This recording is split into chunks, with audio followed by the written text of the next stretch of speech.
Tension, stress, इसका पूरा पूरा असर बॉडी के हर ऑर्गन पे पड़ता ही है, चाहे वो हार्ट हो, चाहे वो किडनी हो, चाहे वो सांसें हो। आप गौर करते हैं कि जब भी कभी आप स्ट्रेस में होते हैं तो आपका सांसें एब्रप्ट हो जाती हैं, आपकी पैल्पिटेशन बढ़ जाती है, आपके पसीने आने लगते हैं, आपको कमज़ोरी आने लगती है, तो टायर्ड लगने लगता है, कुछ मन नहीं करता है। तो ये सारी तो ये मिली जुली चीज़ें थी। याद कीजिए फ्राइडे को शाम वाली जो क्लास थी उसमें मैंने आपको नोसिबो इफेक्ट बोला था। तो ये नोसिबो इफेक्ट है, जब भी कभी कोई नेगेटिव थॉट दिमाग में आते हैं that is a nocebo effect. जब भी कभी ये पॉजिटिव थॉट आता है कि मैं ठीक हो जाऊंगा that is called positive placebo effect.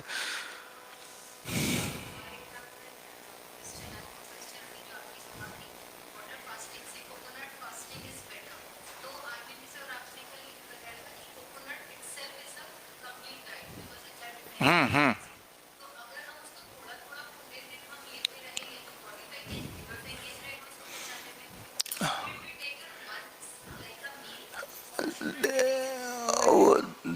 That is your flexibility. मैंने अभी बताया कि it is a pre digested food, unlike the other fruits and vegetable. Coconut water उतना बोझ नहीं डालता है डाइजेस्टिव प्रोसेस के लिए, ठीक है ना, इसीलिए कोकोनट वाटर मैं बोल रहा हूँ। क्योंकि कई लोग पहले से कमज़ोर हैं और ऊपर से फास्टिंग कर रहे हैं तो और कमज़ोरी आ जाएगी, है ना। सरोज कुमार सिन्हा, है ना, 48 आवर बाद भी मेरी बीपी 212/122 है, बाई 122, है ना। यही आपका सवाल है। आपके बीपी पे नज़र मेरी भी है, हमारी पूरी टीम की भी है। कभी कभी ऐसा होता है, इस बैच में ऐसे 2-3 लोग हैं जिनके ब्लड शुगर अनयूजुअली हाई है, ब्लड प्रेशर जैसे आपका अनयूजुअली हाई है। तो ऐसे में हम यही करते हैं कि ऐसे जब आप घर जाएंगे तो आपको स्पेशल फॉलोअप करके देखेंगे कि क्यों ये हाई है और कैसे ये नीचे लाया जाए। लेकिन यही करना है कि जो आप ऑलरेडी कर रहे हैं और जो सर्केडियन चार्ट आपको दिया उसको करना है। ब्लड प्रेशर कितना भी हाई हो, इवेंचुअली हमने देखा है कि वो नीचे आ ही जाता है। आमतौर पे 2-3 दिन में आ जाता है, लेकिन ये स्पेशल केस है जहाँ 2-3 दिन में नहीं तो सही 1 हफ्ते में आ जाएगा, तो नहीं तो 10 दिन में आ जाएगा। तो जब जो इनपुट इक्वल टू आउटपुट, आप इनपुट में जो फूड यहाँ पे खा रहे हैं, fruits and raw vegetable, fruits and raw vegetable का एक गुण है, खासतौर पे रॉ वेजिटेबल का, रॉ वेजिटेबल में भी पत्तों का एक गुण है, ग्रीन लीव्स। आपने देखा होगा लंच और डिनर में आपको ग्रीन लीव भी दिए, पत्ते भी दिए, जो कि सबसे ज़्यादा मुश्किल होगा खाने के लिए, बल्कि वो देख के आपकी भूख खत्म हो जाती होगी पिछले 2 दिन में कि अब ये फिर खाना पड़ेगा। ये एक तरह का एहसास आपको हो रहा होगा। लेकिन एक बात समझिए, जब आप पत्ते को मुंह में लेके चबाते हैं, जितनी बार चबाते हैं उसका जूस जाता है पेट में और वो आपके बॉडी के नाइट्रिक ऑक्साइड के प्रोडक्शन को बढ़ाता है, जो आपके ब्लड वेसल के अंदर क्लीनिंग का काम करता है। नाइट्रिक ऑक्साइड के बारे में आज और डिटेल में बात करेंगे। जितना ज़्यादा जल्दी क्लीन हो जाएगा आपका ब्लड वेसल उतना खुलेगा, डायलेट होगा। जितना ब्लड वेसल खुलेगा उतना ब्लड प्रेशर गिरेगा। अब समझिए ये पाइप है, वाटर पाइप, यहाँ पे एक टैप लगाया और टैप ऑन कर दिया, पानी निकल रहा है, पानी निकल रहा है। अब इस पाइप को अगर मैं दबा दूं तो पानी का प्रेशर, वाटर प्रेशर बढ़ेगा या घटेगा? बढ़ जाएगा, क्योंकि डायमीटर कम हो गया। अब इमेजिन कीजिए आपका ब्लड वेसल है और ब्लड वेसल का डायमीटर अगर मैं घटा दूं, वो तो दबा के घट सकता है या अंदर अगर ब्लॉकेज हो जाए तो भी ब्लड वेसल का डायमीटर कम हो जाएगा। जब ब्लड वेसल का डायमीटर कम हो जाता है बिकॉज ऑफ उसके अंदर जो भी कोलेस्ट्रॉल फैट जमे हैं, तब भी ब्लड का प्रेशर बढ़ जाता है। लेकिन जो नाइट्रिक ऑक्साइड प्रोडक्शन है वो अंदर क्लींजिंग करके आपके ब्लड प्रेशर डायलेशन को बढ़ाएगा, यानी कि आपके ब्लड वेसल को डायलेट करेगा। As a result of that आपका ब्लड प्रेशर धीरे धीरे नीचे आएगा, ऐसा आप उम्मीद कर सकते हैं, ऐसा हम देखते हैं। जैसे ये आपका ब्लड प्रेशर है 212/122, ये दिखने में बड़ा ही खतरनाक लग रहा है, लेकिन आप देखेंगे व्हाट आई होप सैटरडे को, कमिंग सैटरडे शाम को 5 बजे जब जूम पे मिलेंगे, होपफुली तब तक ये नीचे जाता रहेगा, राइट। तो यही आप उम्मीद कर सकते हैं आपको, यानी कि आपको जैसे पत्ते about 30-40 gram green leaves lunch में चबाना है ठीक से, इतने ही ग्राम ग्रीन लीव्स लंच डिनर से पहले भी चबाना है। जब रोज ये करेंगे तो ओवरऑल धीरे धीरे धीरे धीरे ब्लड प्रेशर अपनी जगह पे आने लगेगा। ब्लड प्रेशर जो है वो जो भी कुछ आप खा रहे हैं और जो भी कुछ आप सोच रहे हैं, जिस तरह का लाइफस्टाइल जी रहे हैं, उसी का एक आउटकम है। Blood pressure itself, blood sugar itself is not a disease. Medical भाषा में इसको एक मेडिकल कंडीशन बोलते हैं, इसको एक कोई डिजीज का नाम नहीं बोलते। ये तो एक आउटकम हो गया, ये तो एक सिम्टम हो गया, ये अपने आप में बीमारी नहीं है।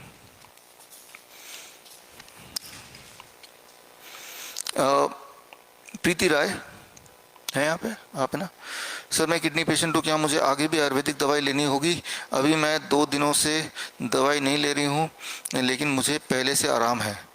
प्रीति जी, ये आपके लिए भी बाकी के लिए भी दवाई काम नहीं करती है अनफॉर्चुनेटली, चाहे वो आयुर्वेदिक हो, एलोपैथिक हो, या काम करती है तो टेम्प्रेरी पीरियड के लिए काम करती है, थोड़े दिन लिया छोड़ दिया। जैसे आप में से कुछ लोगों को होम्योपैथिक दवाई दी है, बट वो जिंदगी भर के लिए नहीं है, थोड़ा सा एक सपोर्ट मिल जाता है for few days, that's all.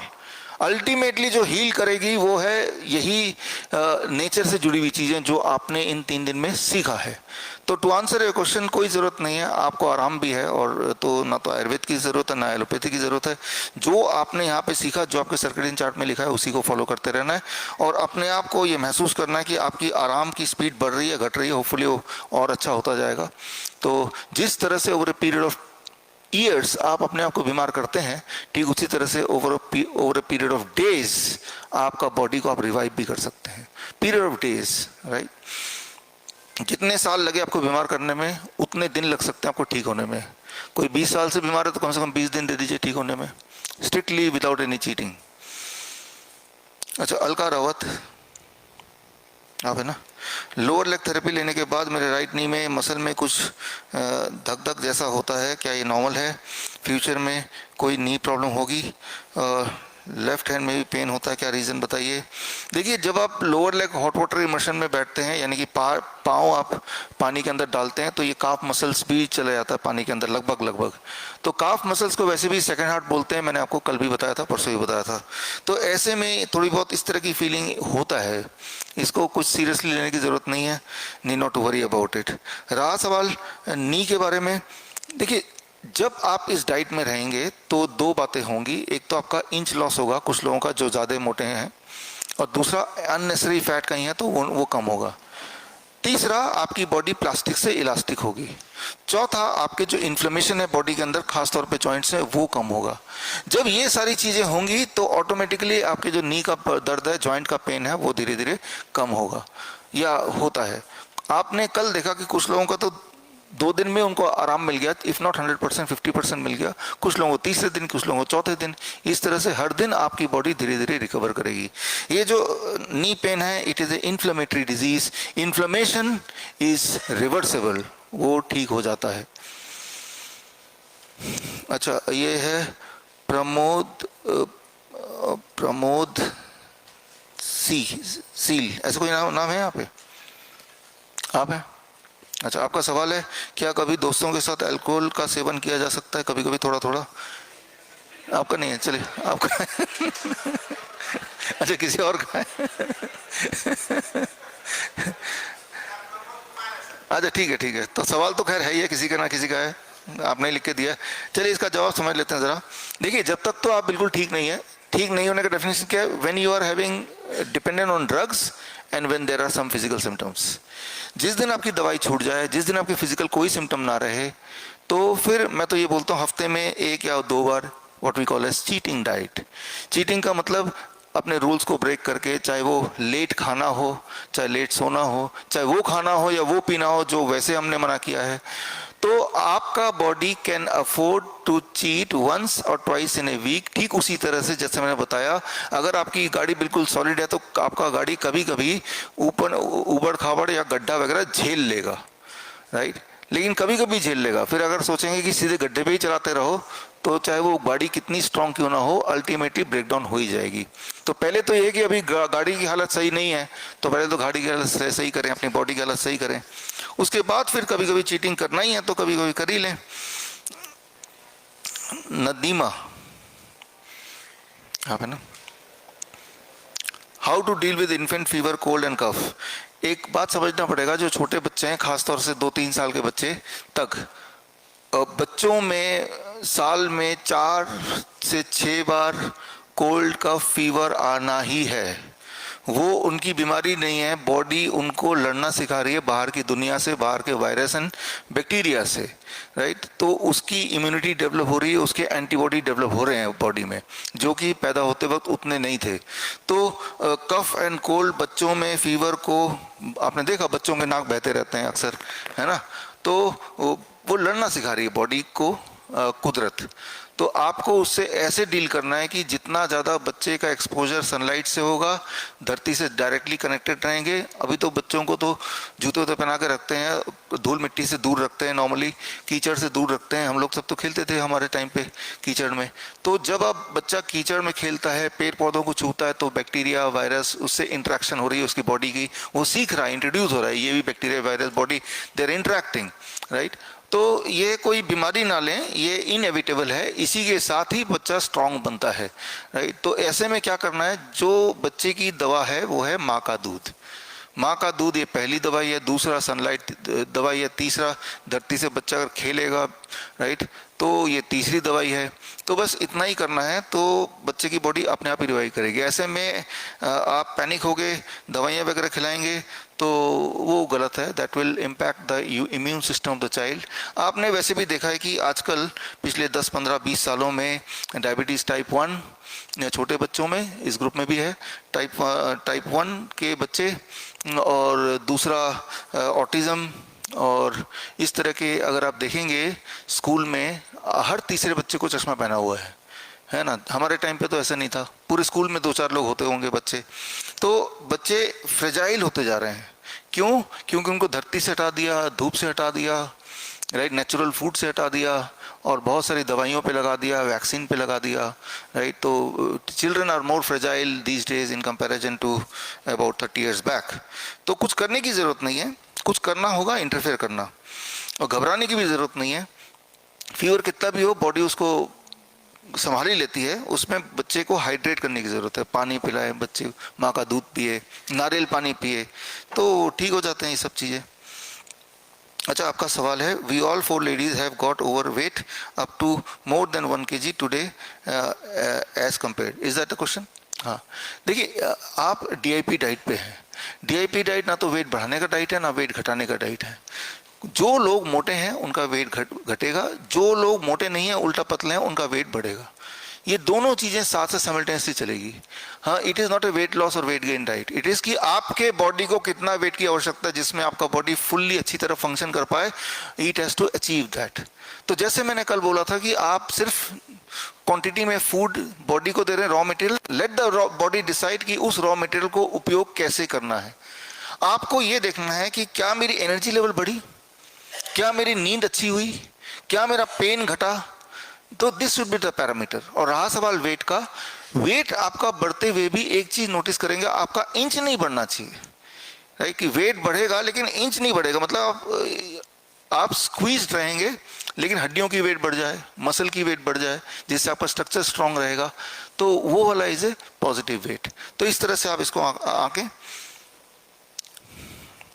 how can we detox ourselves from already stored metal in our body from radiation? देखिए, ये जो अभी आपने किया 3 दिन में, ये डिटॉक्स ही कर रहे हैं आप actually. Time as medicine, food as medicine, 0 volt, ये डिटॉक्स के ही मैकेनिज्म है। और ज़्यादा डिटॉक्स करना है तो हॉट वाटर इमर्शन में बैठते हैं तो वो डिटॉक्स होता है। जो भी चीज़ें बॉडी में एक्स्ट्रा है वो बॉडी से बाहर स्किन के रास्ते निकलती है, ये सारा डिटॉक्स ही कर रहे हैं आप। आपका सवाल है, what is option for hymns for low economic sector? देखिए, लो इकोनॉमिक सेक्टर हमारे ऐसे बहुत सारे लोग हैं। आपने सबने सीखा, 3 दिन में सीखा, आपने देखा कि जो भी आपने सीखा ये बहुत ज़्यादा मुश्किल नहीं है, क्योंकि आप खुद भी घर पे कर पा रहे हैं तो कोई भी कर सकता है। तो कई सारे लोग हैं यहाँ पे, हमारी टीम हैदराबाद से बैठी है, आई ना, हाथ रेस करें सारे के सारे। आप देखिए ये लोग जो आए हैं पीछे, ठीक है ना, ये हैदराबाद से टीम आई है। ये यही हिम्स का मेथड को लो इकोनॉमिक सेक्टर के लिए कैसे करें वो सीखने आई है। हैदराबाद जाएंगे, वहां पे इसी चीज को गरीबों के लिए करने वाले हैं, राइट। तो हाँ, तो आपको जिनको सीखना है तो हमारा एक कोर्स है जो हम हर डॉक्टर को सिखाते हैं, जो यहाँ पे नए नए डॉक्टर आते हैं, वो है सर्टिफिकेट इन इंटीग्रेटेड मेडिसिन। ये विश्वरूप.com में जाएंगे तो ये कोर्स है श्रीधर यूनिवर्सिटी का। ये 3 महीने का कोर्स है, हर संडे को 2 घंटे की क्लास होगी ऑनलाइन, और साथ में स्टडी मटेरियल्स होंगे, एग्जाम होंगे। तो 12 क्लासेस हुई ना, 12 क्लासेस, इंटरेक्टिव क्वेश्चन आंसर्स होंगे। तो जिनको इसके बियॉन्ड सीखना है, जो मैंने 3 दिन में बताया ये भी काफ़ी है, लेकिन इसके बियॉन्ड जिनको सीखना है और डिटेल में सीखना है, तो certificate in integrated medicine online है, हर संडे को है, घर पे बैठ के वो कर लो। यहाँ पे भी जितने डॉक्टर आते हैं, आप गौर करेंगे कि आयुर्वेदिक डॉक्टर हो, एलोपैथिक हो, होम्योपैथिक हो, ये जो आपने यहाँ सीखा है, इनमें से कोई भी चीज किसी भी डॉक्टर के सिलेबस में पहले से नहीं होगा, है ना। तो यहाँ पे जो डॉक्टर भर्ती होते हैं, हमारे हिम्स में 400 डॉक्टर्स अलग जगह पे भर्ती होते हैं, तो उनको भी यही वाली ट्रेनिंग दी जाती है, जो ट्रेनिंग आप भी ले सकते हैं। लेके जैसे ये हैदराबाद से जो लोग आए हैं, उनकी तरह आप इंडिपेंडेंटली कुछ भी शुरू कर सकते हैं, राइट। यहाँ पे तो खर्चा ही इतना ज़्यादा है, बट आप लो कॉस्ट में कर सकते हैं, है ना। Thank you. अच्छा, कल्पना झा, मेरे ख्याल से आईपीडी के पेशेंट आप हैं यहाँ पे। माइनर थैलेसीमिया, वर्टिगो, डिप्रेशन का क्या इलाज है? देखिए, आपको ये देखना है कि आपकी हीमोग्लोबिन लेवल्स डीपली नीचे नहीं जा रही है, एक जगह अटकी हुई है, 8-9 होती है तो माइनर बोल देते हैं उसको, है ना। तो उसमें सिर्फ इतना करना है, जो हम अपने मेजर थैलेसीमिया के पेशेंट्स को, बच्चों को कराते हैं, 0 वोल्ट, मैंने बताया भी था, आप शायद थे नहीं, कि आप धरती से कनेक्टेड रहेंगे उतना आपका हीमोग्लोबिन स्टेबल रहेगा, ऊपर रहेगा, धरती से कनेक्टेड रहेंगे। धरती से कनेक्टेड कैसे रहेंगे ये आपको देखना है, या तो 0 वोल्ट बेडशीट आप बनाइए या हमसे खरीद लीजिए। अभी भी आप 0 वोल्ट पे हैं, जब भी मौका मिले आप नंगे पैर चलिए, चल नहीं सकते तो बैठिए, राइट। धरती से कनेक्ट होने से आपका ब्लड का रीजनरेशन होता है, रेड ब्लड सेल का स्टिकीनेस खत्म होता है, राइट, और विस्कोसिटी कम होने लगता है, और उससे आपके जो थैलेसीमिया का इम्पैक्ट है वो ठीक होने लगता है। That is the most important thing. और वो वाले सारे फूड जो इन्फ्लेमेशन बढ़ा सकती हैं, हीमोग्लोबिन को डैमेज कर सकती हैं, रेड ब्लड सेल को डैमेज कर सकती हैं, वो फूड को ना खाएं। वो तो पैक्ड फूड होता है और एनिमल फूड होता है, यानी कि DIP डाइट पे रहें, तो ये दूसरी बात है, राइट। तो जो चीज़ें मैंने यहाँ 3 बातें बताई, time as medicine, food as medicine, 0 volt, यही जब कराते हैं हम अपने पेशेंट्स को, मेजर थैलेसीमिया पेशेंट्स, मेजर मतलब जिनको मजबूरी है हर महीने एक बार ब्लड ट्रांसफ्यूज करने की, उनकी भी ब्लड ट्रांसफ्यूजन रुक जाती है, राइट। तो डिप्रेशन, वर्टिगो, ये सारी चीज़ें ऑलरेडी डिस्कस्ड हैं यहाँ पे, तो इसको मैं स्किप करता हूँ अभी। अगर टाइम होगा तो दोबारा एक्सप्लेन कर दूंगा, या बीच में वो मॉडल है उससे मैं एक्सप्लेन करूंगा थोड़ी देर में। ये जो बाकी 2 है, I will take that model, I will explain you. 1-2 question पढ़ लें फिर आगे चलते हैं। प्रमोद कुमार, आपका तो क्वेश्चन लिया था, a case under active and weak bladder, can the hot water machine be taken and how long? Yes, it should be taken, and it should be taken for about 40 minutes per day. तो उससे आपकी जो bladder की functioning है और अच्छी हो सकती है। देखिए, मैक्सिमम 3 महीना, 1 महीने में भी अच्छा फर्क पड़ जाता है, वेरी वेरी गुड इफेक्ट, है ना। छोड़ दो। देखिए, it's like going to a gym, it's like going to a gym. जिस तरह से जिम जाते हैं तो आपकी बॉडी फिट रहती है, रेगुलर जिम जाते हैं तो वो जिम का ऑल्टरनेट है। जो लोग हॉट वाटर पे नहीं बैठे, अगर वो बैठेंगे तो हालांकि आप स्टेशनरी बैठे हैं लेकिन आप हाफ जाते हैं, है ना, थकावट लगने लगती है, क्योंकि आपके अंदर वही वाले बदलाव होते हैं जो एज इफ कि आप दौड़ रहे हैं। तो ये अच्छी चीज़ है, इसको करेंगे तो नुकसान नहीं है, हेल्थ और अच्छी रहेगी। बीपी लो होता है टेम्पोररीली, वो अच्छी बात है। जिसका बीपी ऑलरेडी नॉर्मल है और लो नहीं होने वाला, जिसका तो हाई है, जैसे इनका हाई है, तो उसका वो तब जाके वो नॉर्मलाइज होता है। तो इसलिए बीपी के लिए चिंता करने की जरूरत नहीं है। परमानंद झा है यहाँ पे, पीछे बैठे। पार्किंसन का इलाज बताएं। पार्किंसन का मैंने कल जिक्र किया था, it is a loose connection, जहाँ हाथ पैर ट्रिमर करते हैं, हाथ बेसिकली ट्रिमर करते हैं। पार्किंसन को डायबिटीज़ टाइप 3 भी बोला जाता है, मैंने ये भी बताया था। ब्रेन में शुगर का डिपॉजिट होना, पार्किंसन, डिमेंशिया, ये सारी बीमारियां होती हैं। तो अब ठीक कैसे होगा? ठीक होने के लिए कोई अलग से कुछ करने की आवश्यकता नहीं है। तीन ही चीजें जो मैंने बताया, कई कई बार बताया, time as medicine, food as medicine, zero volt. जब ये हमारे पेशेंट करते हैं पार्किंसन वाले, उनको हफ्ते 10 दिन में उनके सिम्टोमेटिक रिलीफ मिलने लगता है, नंबर वन। नंबर टू, बड़ी तेजी से अगर ठीक होना है तो एक चीज जोड़ लीजिए, hot water immersion. Hot water immersion का करीब 40 मिनट यहाँ तक पानी अगर कर पाते हैं तो इसका रिजल्ट बड़ी तेजी से आता है। 2-3 दिन में आपको, 4-5 दिन में आपको हॉट वाटर इमर्शन प्लस जो बाकी बातें बताई करने से आ जाता। आपने कल देखा भी कि एक ही तीर से कई निशाने, जो लोग खास तौर पे आईबीडी के पेशेंट हैं जो पहले से रुके हैं, जिनको 10 दिन हो गए सब करते हुए, किसी की किडनी ठीक हो गई, किसी का हार्ट ठीक हो गया, किसी को जो आपके सिम्टम्स थे, किसी की डायलिसिस छूट गई, किसी की इंसुलिन छूट गया। तो अलग अलग बीमारी के लिए कुछ अलग अलग नहीं करना, ये सबसे आसान बात है। एक ही चीज करो, बॉडी के अंदर जो दिक्कतें हैं it will resolve on its own. अच्छा, ये करमजीत सिंह है यहाँ पे, ये आईपीडी के हैं, ठीक है। तो अब यहाँ पे हम आते हैं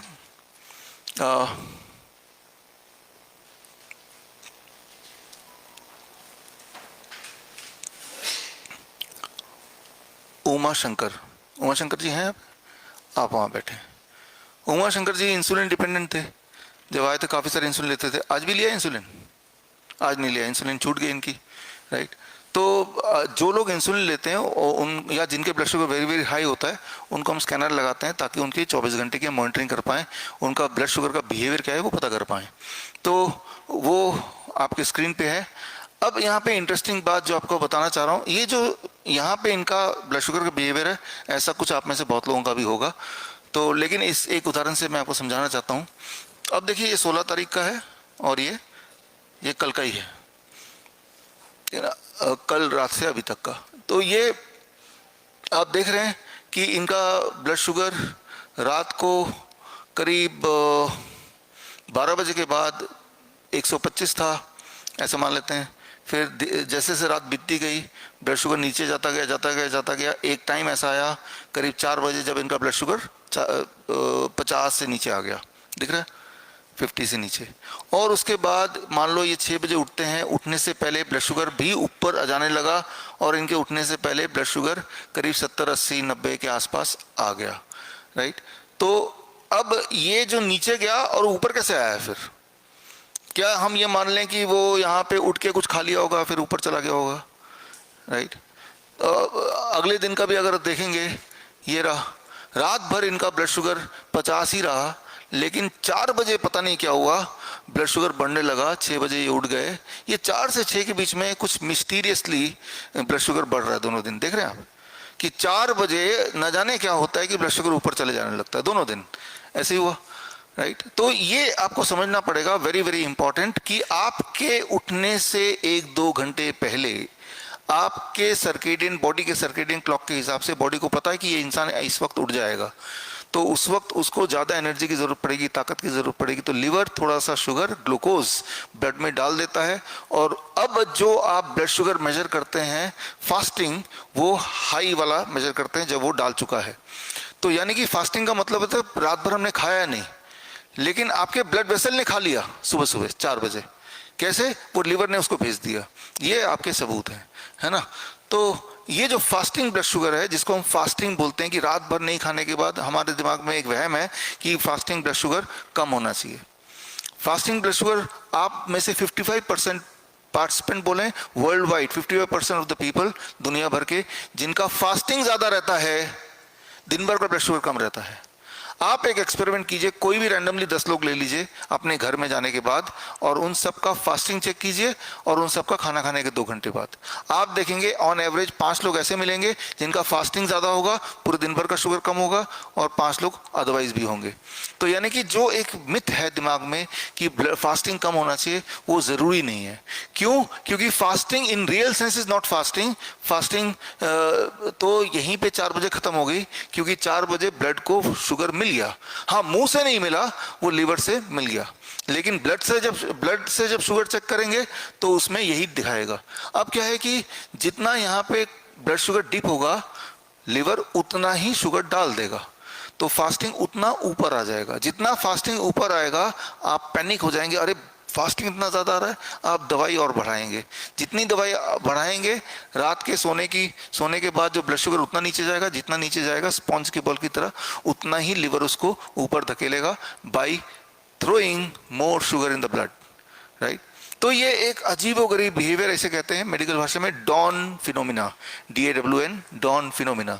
डॉन फिनोमिना कोई बीमारी का नाम नहीं है, ये एक normal behaviour of the blood sugar है।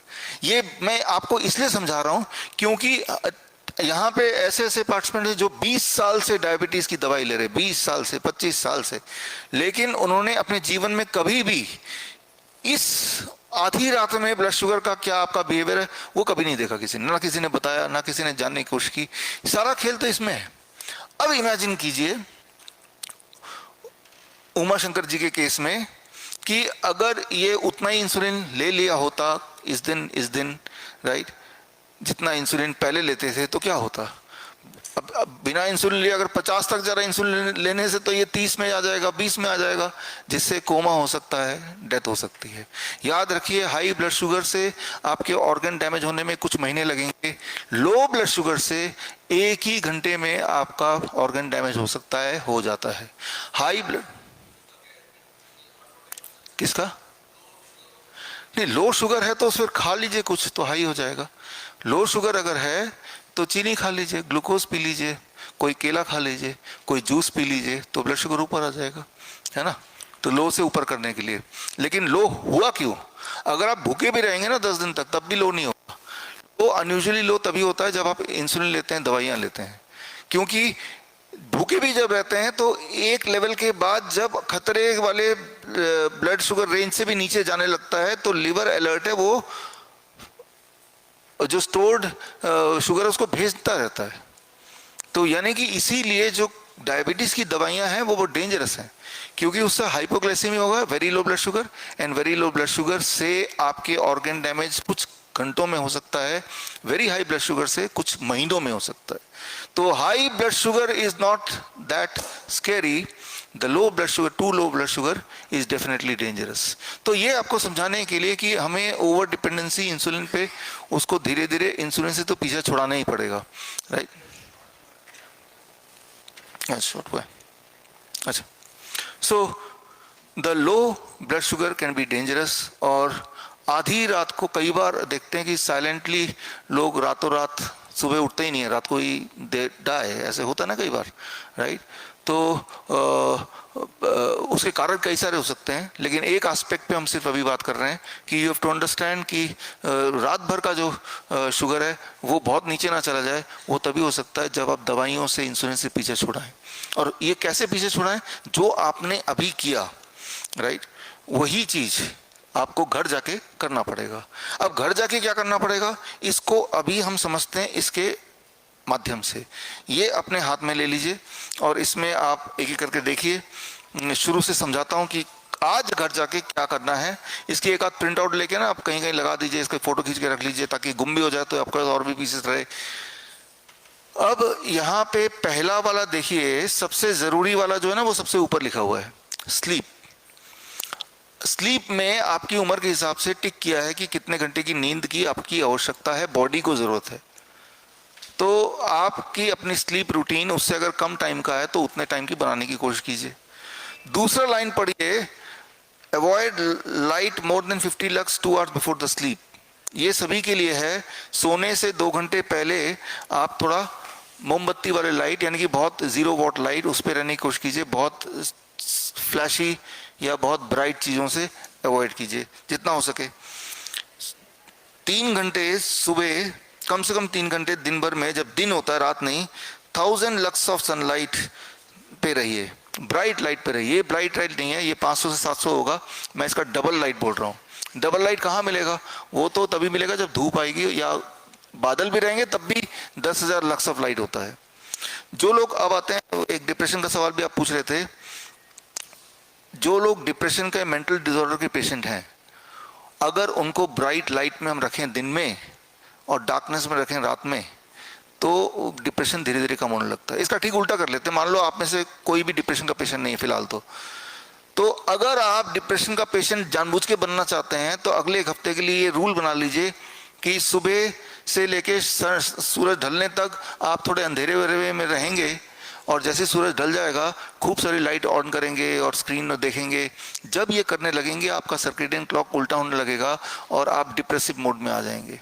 आप गौर करेंगे जो लोग डिप्रेशन में रहते हैं उनको बोलेंगे चलो लाइट में चलो, दिन में सूरज में, तो वो अवॉइड करेंगे, क्योंकि जैसे ही वहाँ जाएंगे उनका मेंटल स्टेट चेंज होगा and they start loving depression. Already उनको डिप्रेशन से कंफर्टेबल हो जाते हैं, फिर उसी में रहना चाहते हैं।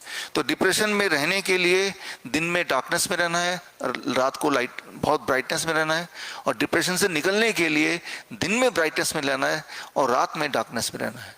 तो it is all about your circadian clock. तो कम से कम पूरे दिन भर में कम से कम 30 मिनट तो हम ब्राइट लाइट के आसपास रह सकते हैं। ऐसा नहीं कि धूप के नीचे बैठने के लिए ही बोल रहा हूँ, बैठे तो अच्छा है, लेकिन कम से कम नाश्ता कर रहे हैं तो खिड़की का शीशा बंद है लेकिन पर्दा हटा दिया तो जो लाइट आ रही है that light is having important prominent effect.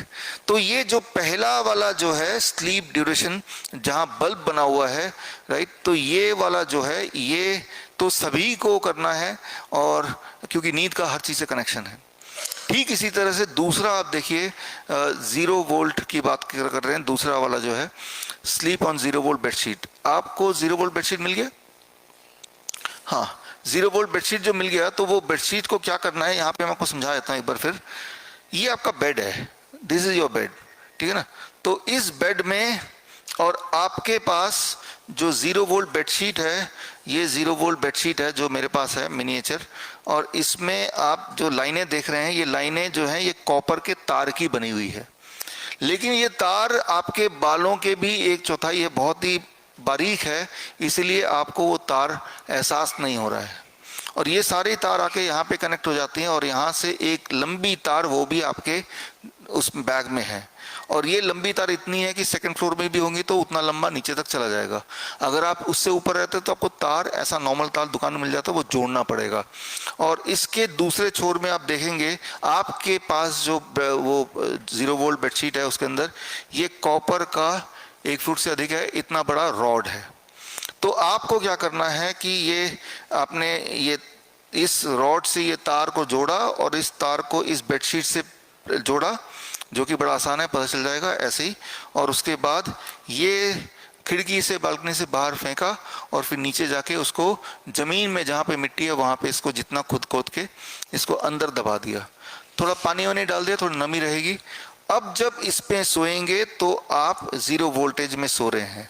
इस तरह से आपको इसको इंस्टॉल करना है। It is very simple as that. Install करने की एक वीडियो भी आपको दे देंगे, हालांकि ये बड़ा सिंपल है, आपको तो इतने से समझ आ ही गया होगा। तो वापस चलते हैं इसमें कि ये 0 वोल्ट की बेडशीट देने का मकसद ही ये है कि आप घर पे जाके इसको कर पाएँ। कई लोग ऐसे बोलते हैं कि हम 10वें फ्लोर में रहते हैं, हम तो नहीं कर पाएंगे। इस तरह के कई सारे आपके पास दिक्कतें हो सकती हैं। आपको मैंने सारे ऑप्शन दिए। आप मेरे ऑफिस में कभी आइए या फरीदाबाद में, तो हमारे सारे टीम के पैरों के नीचे इस तरह के शीट्स लगे हुए हैं जैसे आप देख रहे हैं, और वो जूते उतार के जैसे ही पैर रखते हैं तो दे आर इन 0 वोल्ट। तो क्योंकि घर पे कुछ लोग नहीं कर सकते तो वो जुगाड़ ऑफिस में कर लें, कोई लोग ऑफिस में नहीं कर सकते तो वो घर पे कर लें, कोई लोग घर और ऑफिस में नहीं कर सकते तो कम से कम गार्डन में जाके बैठें कुछ देर के लिए। तो आपकी स्थिति आपको पता है, तो कहाँ पे आप फिट होते हैं उतना एक्सप्लोरेशन आपको करना पड़ेगा। आपको एक किताब भी हमने दी है, इस किट में होगा cure@0 वोल्ट, उसमें भी कुछ ना कुछ आइडियाज फोटोज दिए हैं, उससे और समझ आएगा, राइट। तो ये 0 वोल्ट बेडशीट के अलावा थोड़ा बहुत हो सके तो 20 मिनट के लिए अगर नंगे पैर चलेंगे, या कम से कम आप ये सोचेंगे ब्रेक, जिनको पास बाहर बगीचा है ग्राउंड फ्लोर में रहते हैं, कि जब भी मैं ब्रेकफास्ट करूंगा टेबल बाहर लगा दूंगा, नंगे पैर, और पैर are resting on the grass और ऑन द अर्थ डायरेक्टली, और उतनी देर तो खाना खा ही रहे हैं। कंक्रीट जहां भी होगा वहां फर्क पड़ेगा। हाँ, एक बार आपको, हाँ वो फिर तो अगर ऊपर ग्रास है तो वो मेन लैंड से कनेक्टेड ही है, तो इसीलिए उसमें भी 0 वोल्ट आ जाएगा।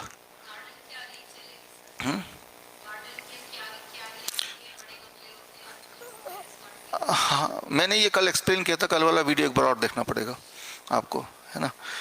तो अब अगले पे आते हैं, ये बड़ा इम्पोर्टेंट है। जिनको अस्थमा की दिक्कत है या सीओपीडी की दिक्कत है, right, lung disorder basically, breathlessness basically, right, या मुंह के अंदर अगर छाले वगैरह पड़ गए हैं, रेस्पिरेटरी डिसऑर्डर जिसे बोलते हैं अगर जिनको है, उनके लिए है नाइट्रिक ऑक्साइड ब्रीदिंग। अगला देखिए, सबको नहीं हमने सब कुछ टिक किया, कुछ लोगों को हमने नाइट्रिक ऑक्साइड ब्रीदिंग टिक किया होगा 15 मिनट के लिए, 20 मिनट के लिए रोज करना है। नाइट्रिक ऑक्साइड ब्रीदिंग क्या है ये सभी को समझना जरूरी है। ये कर सभी सकते हैं, लेकिन जिनको बहुत दिक्कत है उनको तो करना ही, ऐसा कोई मिल जाए जो ऑक्सीजन सिलेंडर पर निर्भर है उनको करना चाहिए, राइट। अस्थमा का पेशेंट मिल जाए जिनको जो पंप पे निर्भर है तो उनको करना चाहिए। तो इसको ज़रा समझ लेते हैं हम। ये बड़ा इंटरेस्टिंग है। हम नाइट्रिक ऑक्साइड की बात कर रहे थे। नाइट्रिक ऑक्साइड या तो आपके ब्लड वेसल के अंदर बनता है, या फिर आप देखेंगे ये जो पार्ट है हमारे यहाँ पे, ये यहाँ पे खाली जगह है, वैक्यूम है, वो उसे साइनस बोलते हैं, वहाँ पे नाइट्रिक ऑक्साइड बनता है, बनता भी है, स्टोर भी होता है, राइट। अब जब आप सांसें लेते हैं, जैसे अभी हम सांस ले रहे हैं, तो ये जो नाइट्रिक ऑक्साइड यहाँ स्टोर्ड है, ये यहाँ से निकल के रेस्पिरेटरी ट्रैक में यहाँ पे आने लगता है, और ये आपके रेस्पिरेटरी सिस्टम की सफाई करता है, क्लीनिंग करता है। क्योंकि हम सांसें ले रहे हैं तो बहुत सारे बैक्टीरिया, वायरस, हर तरह के पोल्यूशन आ ही रहा लगातार। इसका मतलब लगातार सफाई का अभियान भी चल रहा होगा। वो सफाई का अभियान का मैकेनिज्म क्या है, उसमें जो वॉशिंग पाउडर है उसका नाम क्या है, वो है nitric oxide, that is a washing powder.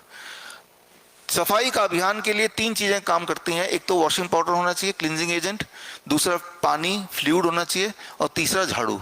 ये तीनों चीजों के बिना आप सफाई नहीं कर सकते, है ना। तो इसमें हमारे रेस्पिरेटरी ट्रैक के लिए जो वॉशिंग पाउडर है जो यहाँ पे रखा होता है वो है नाइट्रिक ऑक्साइड, और अब जो पानी है वो है म्यूकस, वो पानी का काम करता है, राइट, जो वॉशिंग पाउडर को इधर उधर ले जाएगा।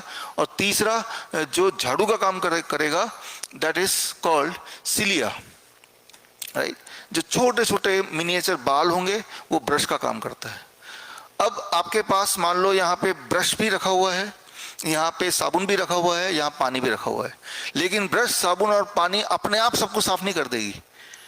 ये एक कोई आदमी आप में से होगा जो झाड़ू को उठाएगा, ब्रश को उठाएगा, साबुन को लेगा, पानी को लेगा, फिर एक मूवमेंट करेगा, तब जाके साफ होगा। वो मूवमेंट कब होता है, वो ब्रश कब हिलता है, जब आप सांसें लेते हैं। तो यानी कि ये एक नेचुरली हमारे बॉडी में इनबिल्ट है, इसीलिए हम जिंदा भी हैं, क्योंकि वो गंदा होता रहता है because of pollution, because of everything, because of virus, because of we are breathing, carbon dioxide बाहर निकाल रहे हैं, लेकिन साथ ही साथ बॉडी इसको क्लीन भी करती रहती है। तो ये एक नॉर्मल प्रोसेस है, राइट, जो मैंने आपको सिंपल टर्म में समझाया। अब जो लोग अस्थमा के पेशेंट हैं, जो लोग सीओपीडी के पेशेंट हैं, जो लोग लंग डिसऑर्डर के पेशेंट हैं, जिनको ब्रेथलेसनेस होती है, जो लोग रेस्पिरेटरी ऑर्गन के पेशेंट हैं, उनमें सफाई उतना इफेक्टिवली हो नहीं पा रहा है, यानी कि जो सफाई हो रही है वो काफ़ी नहीं है। तो उनमें सफाई की रफ्तार को और ज़्यादा करना पड़ेगा। जिस प्रकार आपके पास सफ़ेद कपड़े हैं, नॉर्मली आप सर्फ में डाल के धो के लगा देते हैं, लेकिन कहीं पे ज़्यादा दाग लग गया तो क्या करते हैं, स्पेशली उसको ज़्यादा थोड़ी देर और रगड़ते हैं, राइट, थोड़ा और रगड़ते हैं उसी चीज़ से, बट रगड़ने का टाइम थोड़ा बढ़ जाता है, एग्रेशन थोड़ा बढ़, वहाँ भी वो क्लीन हो जाता है, फिर उसको रख देते हैं, है ना। ठीक उसी तरह से उन लोगों के लिए नाइट्रिक ऑक्साइड थोड़ा सा, उसमें सर्फ थोड़ा ज़्यादा लगेगा, उसमें रगड़ने की स्पीड थोड़ी ज़्यादा हो जाएगी। तो वो कैसे होगा, ये सबसे इंटरेस्टिंग है। अगले 1 मिनट में जो बताने जा रहा हूँ वो ऐसे होगा कि लगातार आपकी बॉडी में ये क्लींजिंग एक्टिविटी ये चलती है, लगातार चल रही है, अभी भी चल रही है, सभी की, आपके मेरे। लेकिन जिनको रेस्पिरेटरी डिसऑर्डर है उनकी क्लींजिंग एक्टिविटी इतना एनफ नहीं है, उनकी क्लींजिंग एक्टिविटी इतना बढ़ा देना पड़ेगा थोड़ी देर के लिए, राइट। तो बढ़ाएंगे कैसे, उसके लिए रूल ये है, ये प्राणायाम भी बोलते हैं इसको, राइट। जब आपका मुंह बंद रहता है और अब आप आवाज निकालने की कोशिश करो, जैसे कोई बोलता है ओम, तो क्या हो रहा है, हमिंग हो रही है, राइट। कोई गाना गाएगा तो क्या हो रहा है, हमिंग हो रही है, राइट। मुंह बंद करने के बाद जो आवाज अब निकलती है दैट इज कॉल्ड हमिंग। वो हमिंग को ओम का बोले, या कोई गाना गुनगुना है वैसे बोले, या कुछ मर्जी बोले, वो अलग अलग नाम से, कोई उसका मंत्र करेगा तो वो हमिंग करना पड़ेगा, there can be many ways. लेकिन अगर आप 15 से 20 मिनट हमिंग करते हैं तो जो आपकी क्लींजिंग एक्टिविटी ये चल रही थी, वो क्लींजिंग एक्टिविटी इतने गुना, 15 गुना, to be very precise 15 times बढ़ जाता है, यानी 1500% बढ़ जाता है, 15 टाइम्स। और जब 15 से 20 मिनट ऐसा करेंगे, और ऐसा करते हुए मान लो 15 दिन 20 दिन हो गए, तो जो dependency on oxygen cylinder, dependency on CPAP BiPAP machine, dependency on जो पंप है अस्थमा का, उस पे वो कम होने लगता है, वो खत्म होने लगता है। मान लो कोई इन्फ्लुएंजा लाइक इलनेस है, मान लो जैसे फ्लू आ गया आपको, तब 1 दिन 2 दिन करने से ही वो जो रेस्पिरेटरी इन्फेक्शियस डिजीज है वो बड़ी तेजी से क्लीन होके बाहर निकाल देता है। करना क्या है? हमिंग। तो हमिंग कब करना है? कभी भी, जब आप खाली बैठे हैं, जब आप ड्राइव कर रहे हैं, जब आप कुछ सोच रहे हैं। वैसे भी कुछ लोग तो यूं ही गुनगुनाते रहते हैं, राइट? तो ये थोड़ा सा हमें लगता है कि ये तो एक मुश्किल काम हो गया। जितना मुश्किल काम आपको लग रहा है उतना मुश्किल काम है नहीं इन कंपैरिजन टू इसके। कंपैरिजन करें नहीं तो क्या कर रहे हैं? ऑक्सीजन सिलेंडर लगा रहे हैं, उससे तो मुश्किल तो नहीं है। नहीं तो बाईपाप मशीन लगा रहे हैं, उससे मुश्किल तो नहीं है, है ना? तो जब ऐसे कंपेयर करेंगे तो मुश्किल नहीं है। और परमानेंटली हमेशा के लिए करने की जरूरत नहीं, कुछ दिनों की बात है, जब आप रिकवर कर जाएं तब आप उसको छोड़ सकते हैं। तो ये सारे इसके कुछ रिसर्च पेपर्स हैं। हम तो अपने पेशेंट को बोलते ही हैं, बट ये कोई, this is already establish technique, right? Bhramari pranayama बोलते हैं ना जिसे, राइट? तो ये ऑलरेडी हमारे एंशिएंट टेक्निक पहले ही हो रहा है, और मॉडर्न साइंस में भी इसका रेफरेंस है। तो एंशिएंट में भी है, मॉडर्न में भी है। तो और करने में कुछ कहीं खर्चा नहीं है, 15-20 मिनट लगेंगे, कुछ दिनों की बात है। और बड़ा दिखने वाला प्रॉब्लम, याद रखिए, सबसे ज्यादा तकलीफ है जब आप सांस नहीं ले पाते, क्योंकि जब सांसें बंद होती है उसी को डेथ बोलते हैं। उसके पहली की वाली स्टेज है कि सांस लेने में दिक्कत आ रही है। तो this is called nitric oxide breathing. कई लोग बोलते हैं कि नाइट्रिक ऑक्साइड ब्रीदिंग में ये तो बोरिंग है, इस तरह के बहाने मारते हैं। तो उनको फिर मैं पहले तो ये रिसर्च पेपर दिखाता हूँ ताकि कन्विंस हो जाए। फिर भी नहीं कन्विंस होते, फिर मैं दिखाता हूँ कि अगर आप नहीं करेंगे तो आपकी बॉडी में जो जो बदलाव हैं वो क्या है, राइट? इतने खतरनाक, चाहे वो अंदर का कैंसर हो, राइट, चाहे वो कोई इन्फेक्शन हो, चाहे वो कोई इन्फ्लेमेशन हो, राइट? तो इस स्थिति में अगर आप कंपेयर करते हैं विज़ाविस कि आपको सिर्फ 15-20 मिनट हमिंग करना है, साथ में डीआईपी डाइट, हम बोलते हैं Dan, DAN, diet and nitric oxide breathing, ये 2 चीज कर लो तो लंग की डिसऑर्डर को हम बड़ी तेजी से कुछ दिनों में ठीक कर सकते हैं। एंशिएंट भी है इसका रेफरेंस, मॉडर्न साइंस में तो है ही है, करना आपको है ना? तो इस तरह से, तो अब थोड़ा आगे बढ़ते हैं इसमें, लेट्स गो अहेड।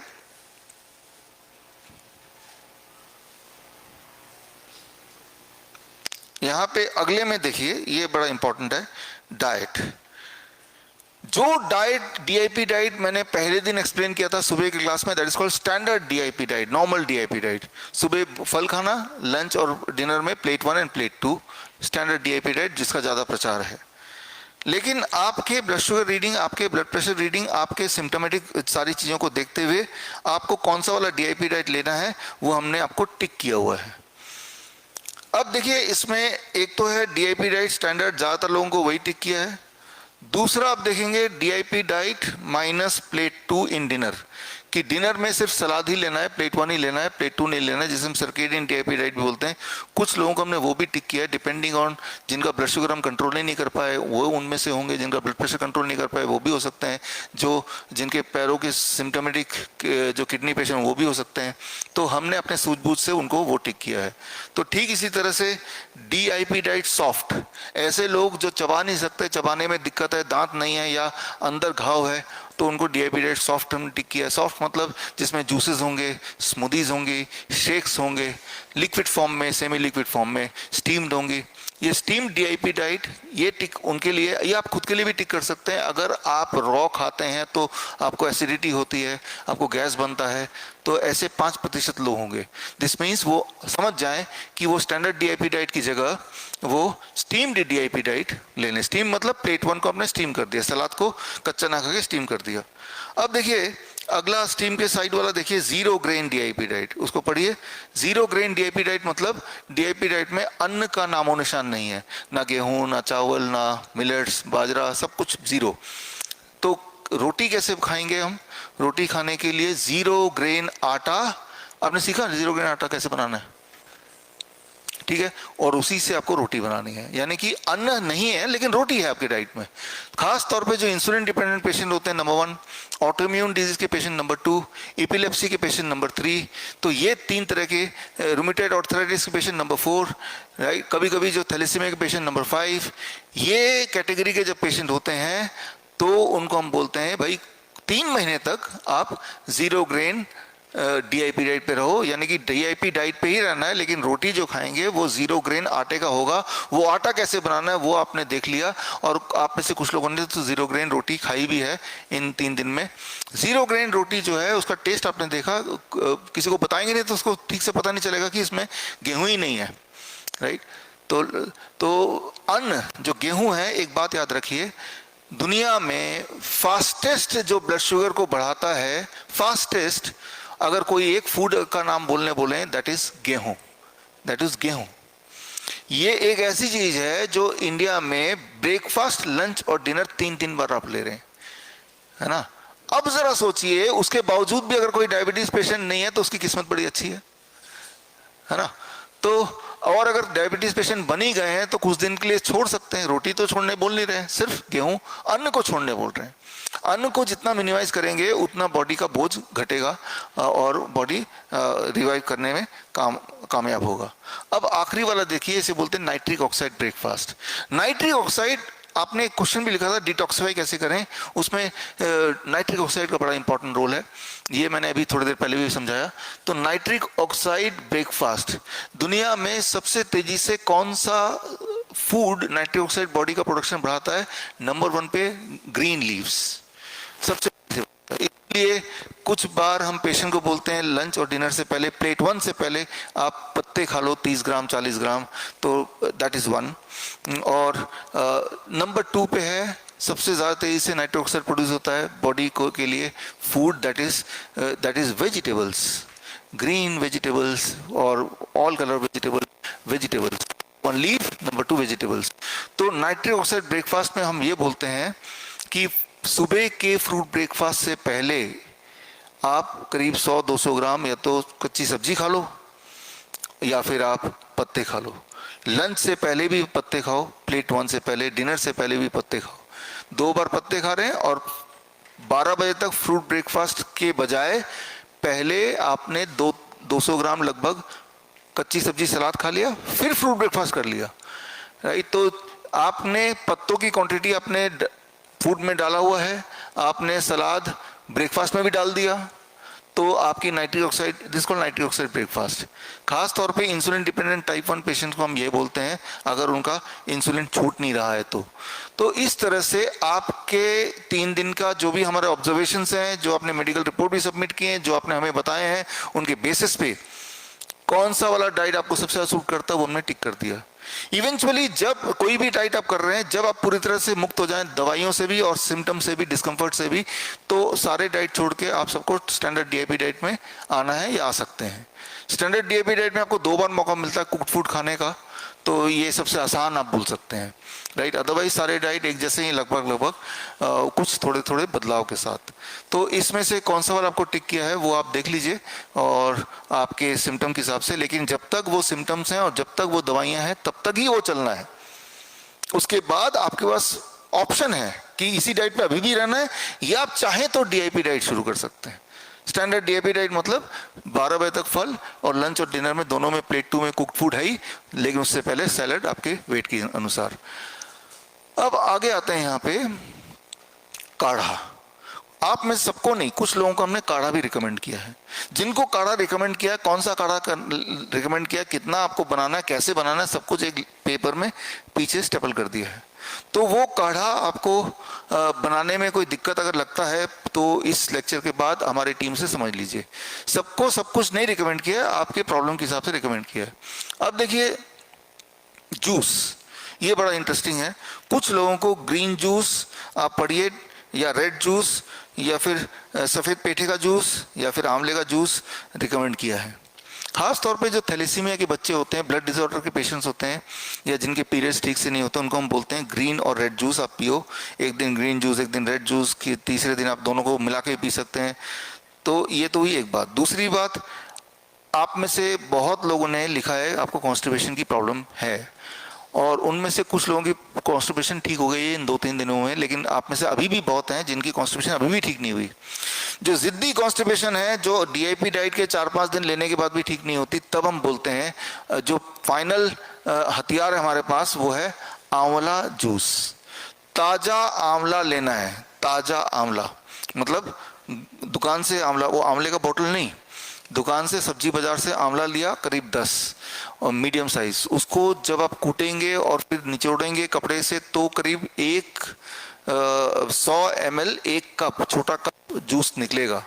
उस जूस को खाली पेट आपको पी लेना है और उसके बाद डीआईपी डाइट या जो डाइट बताया वो उस पर रहना है। जब ऐसा करेंगे, मुश्किल से मुश्किल कॉन्स्टिपेशन भी, जिद्दी से जिद्दी कॉन्स्टिपेशन भी करीब 3-4 दिन में वो लूज मोशन में कन्वर्ट होगा। जिस दिन लूज मोशन कन्वर्ट हुआ उस दिन आपको आंवले का जूस बंद कर देना है, यानी कि आपने अपने कॉन्स्टिपेशन की जिद को ब्रेक कर दिया, राइट। तो इस तरह से आपको आंवले का juice as a medicine use करना है। कुछ एम्प्टी स्टमक, खाली पेट, पहली चीज। कुछ लोग थोड़े आलसी हैं, बोलते हैं कि हम तो बोतल वाला आंवले का जूस पी लेते हैं, पी लें। तो आप पी सकते हैं लेकिन असर नहीं करेगा, आप सरप्राइज हो जाएंगे, कुछ असर नहीं होगा, बस पी रहे हैं आप, कुछ भी नहीं होगा। जबकि ये ताजा जब पिएंगे तो भी आप देखेंगे कि आपके बॉडी में किस तरह से चेंजेस आते हैं, फटाफट आपको पता चल जाएगा, राइट। 4 दिन लग सकते हैं, 3 दिन लग सकते हैं, वो डिपेंड करता है बॉडी टू बॉडी, बट 3-4 दिन लगेगा। तो ये है डाइट सेक्शन, जिसमें काढ़ा भी है, जूसेस भी है, डाइट का डिटेल्स भी हैं। जैसे पालक का जूस हो गया, that is the most effective, हर जगह मिल जाता है ना। व्हीट ग्रास का जूस भी होता है, लेकिन व्हीट ग्रास का जूस अगर लेना है तो 50 ml, इतना सा, वो बड़ा ही पावरफुल होता है, राइट। सो गेहूं के ज्वारे जिसे बोलते हैं। अब ये सेक्शन है ग्रेविटी वाला, ग्रेविटी एंड हीट सेक्शन पे आ गए हम, राइट। इसमें सबको टिक नहीं किया, जिनको जरूरत है उन्हीं को टिक किया है। अब देखिए, इसमें सबसे पहले आपको देखेंगे HUT, हट, हट लिखा हुआ है, हेड अप टिल्ट। ये बड़ा इंटरेस्टिंग है, इसको आप समझ लीजिए हेड अप टिल्ट क्या है। Let's try to understand from here.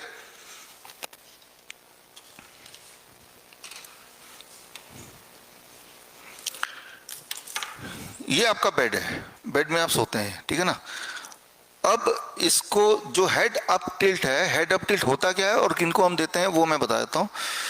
Head up मतलब जिस तरफ आपका हेड है, यहाँ पे आप एक एक ईंट रख देंगे तो ये about 3 degree to 5 degree tilt हो जाएगा। तो ये पोजीशन है आपके बेड का। इस पोजीशन में ये आप कैसे भी सो सकते हैं, ऐसे करके किसी भी पोस्चर में, वो इंपॉर्टेंट नहीं है। Instead of sleeping flat bed में सोने से की जगह हेड अप टिल्ट बेड में रात भर सोना है, इसे बोलते हैं हेड अप टिल्ट। कितनी देर सोना है? रात भर। यानी कि उनके बेड को ऐसे ना रख के उनके बेड को ऐसे रखते हैं। अच्छा, ये किस तरह के लोगों के लिए है? नंबर 1, जिसको गैस्ट्रिक इसोफेगल रिफ्लक्स डिजीज है, बार बार मुंह में आता है, गैस बनता है, मुंह में एसिड आता है, ये सबसे अच्छा है, उनकी नींद अच्छी हो जाती है। दूसरा, जिनको रात में बार बार पेशाब आता है, राइट, जिनको प्रोस्टेट की दिक्कत है, उनके लिए भी ये हम बोलते हैं हेड अप टिल्ट, राइट। तीसरा, किसी का डार्क सर्कल है, वो भी ठीक होने लगता है। तो मेनली अगर आपकी शिकायतें इनमें से कुछ है तो फिर हम बोलते हैं कि हेड अप टिल्ट वाले बेड में, तो नॉर्मल बेड में ही 2 ईंटें लगा देना, वो हेड अप टिल्ट बेड बन गया, राइट। और पहले ही रात करने के बाद अगर आप सुबह महसूस करते हैं कि भाई कुछ फर्क पड़ गया, आप कंफर्टेबल हैं, तो ही दूसरी रात करना है। आपको लगता है नहीं कुछ कंफर्टेबल हुआ नहीं, कुछ पता नहीं चला, तो फिर इसको छोड़ सकते हैं। तो 1 दिन किया, 1 रात किया या 2 रात किया, उतने में आपको अगर तो कुछ फायदा होना है तो आपको दिख जाएगा, आपको एहसास हो जाएगा। तो इसका मतलब this method is working for you, this is known as head up tilt. अब इसका ठीक उल्टा है, जिसे बोलते हैं, आप इसमें देखिएगा, अगला देखिए, हेड डाउन टिल्ट, HDT। ये किडनी पेशेंट के लिए है।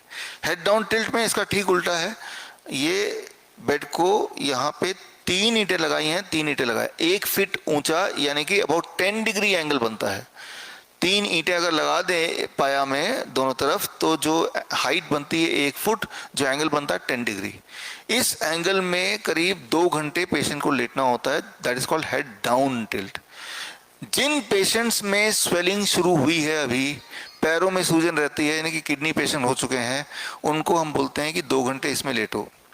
आधे घंटे अक्सर जब पेशेंट लेटते हैं तो उनको अनइजीनेस लगता है, तो हम बोलते हैं कि आप डिसकंटिन्यू कर दो, कल आधे घंटे के बाद 40 मिनट लेटो, परसों 50 मिनट, करते करते हफ्ते भर में वो 1 घंटे तक लेट सकते हैं, जब खाली पेट हो। खाली पेट है तो सुबह सुबह होगा या रात को सोने से पहले होगा। कई लोग तो ऐसा करते हैं कि मान लो 6 बजे कोई इंसान उठता है तो 4 बजे का अलार्म लगाया जाता है, और 4 बजे जैसे अलार्म बजता है वो नींद से उठ के उसके फ्लैट बेड से जंप लगा के हेड डाउन टिल्ट वाले बेड में वो लेट जाता है, 2 घंटा फिर सो जाता है। यानी कि वो तो सो रहा है लेकिन बॉडी में थेरेपी चल रही है, राइट। तो इसे कहते हैं हेड डाउन टिल्ट। ये क्यों करना है? किडनी पेशेंट्स, ऐसे पेशेंट्स जिनके पैरों में सूजन है, सूजन को हमेशा के लिए ठीक करने के लिए करना है। कितने दिन करना है? जितने दिन में आप देखेंगे कि सूजन अब नहीं आ रहा है, फिर एक दिन डिसकंटिन्यू किया कि अगर मैं करना छोड़ दूं क्या सूजन फिर आ जाएगी? अगर तो फिर आ जाएगी तो करते रहना है। अगर देखा कि अब तो छोड़े हुए 2-4 दिन हो गए, सूजन तो आई नहीं, यानी कि अब आपको हेड डाउन टिल्ट की कोई आवश्यकता नहीं है।